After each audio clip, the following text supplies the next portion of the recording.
Subscribe. बोलो श्रीमद् भागवत गीता भगवान की जय। दोस्तों कल हमने आपको अपने 6ठे अध्याय का और ये 35 से लेके 40 तक पढ़कर सुनाया। तो आज हम आपको 41 से 5 श्लोक के अर्थ पढ़कर सुनाए। श्लोक उसे कहते हैं जो संस्कृत में लिखे। कहते हैं, अरे हे अर्जुन, ये श्री कृष्ण भगवान बोले, हे पार्थ, पुरुष ना तो इस लोक में नाश होता है और न परलोक में ही, क्योंकि हे प्यारे, आत्म उद्धार के लिए अर्थात भगवान प्राप्ति के लिए कर्म करने वाला कोई भी मनुष्य दुर्गति को प्राप्त नहीं होता है।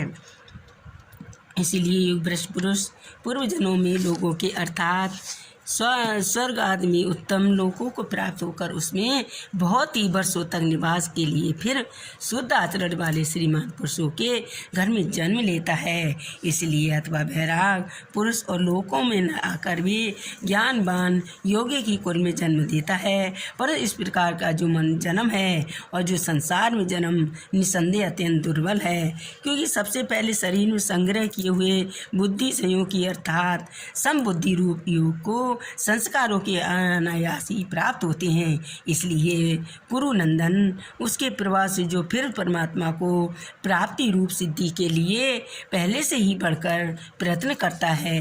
और इसलिए क्योंकि ये श्रीमान को के घरों में जन्म लेने वाला योग में पराधीन हुआ भी है, इस पहले के अभ्यास से ही निसंदेह भगवान को आकर्षित किया जाता है। और समबुद्धि जो समान बुद्धि वाले रूप हैं, उनका योग जिज्ञासु वेद में कहे गए सकाम और कर्मों के फल की उल्लंघन कर जाता है। इसलिए कुंती नंद, ये अर्जुन, परंतु तो प्रयत्न करने पर अभ्यास करने वाला जो योगी तो पिछले अनेक कर्मों के संसार उसी जन्म में सिद्ध होकर संपूर्ण पापों से रहित हो फिर तत्काल की परम गति को प्राप्त हो जाता है। इसलिए अर्जुन, तुम अपने जन्मों के अनुसार जन्म सबुद्धि होकर पापों से रहित हो फिर और तत्काल परम गति को प्राप्ति हो जाता है। ये तो श्री कृष्ण भगवान अर्जुन को समझाते हैं। दोस्तों ये हमारा भगवद गीता पुराण पढ़ने का अच्छा लगा हो तो लाइक करें, मेरे चैनल को ज़्यादा से ज़्यादा सब्सक्राइब करें, क्योंकि दोस्तों कल आपको और अच्छा 45 से लेकर 50 श्लोक का अर्थ पढ़कर सुनाएंगे और समझाएंगे।